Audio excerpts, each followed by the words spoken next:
tajaajiltoonni immoo keessatti tajaajiltoota irraa kan eegamu yoo ani si bira dhufe si fakkaadhe si barsiisuu qaba.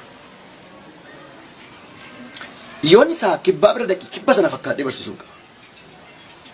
Yoon isaa Oromoo bira dhufe Oromoo fakkaadhe barsiisuu qaba. Yoon isaa Jabuubi bira dhaqe jechuun isaa kan biraa bira yoon naqe eenyu isaa bira yoon naqe yoo isa sana fakkaadhe barsiisuu qaba. Maaliif Phaawulos irraa baranne kaa Phaawulos maal jedhe beektaa? Tokkoffaa Qorontos boqonnaa 9 lakkoofsa 19 ka'ee maal jedha? Ani Ihudiin buufachuuf warra Ihudiin fakkaadhe. Isa amantaa Itoophiyaa biratti immoo akka amantaa Itoophiyaa ta'ee. Isa aadaa akarraa biratti akka aadaa isaan ta'ee dhaqee. Wangeela barsiisuudhaaf ka. Malee si ceephee miti.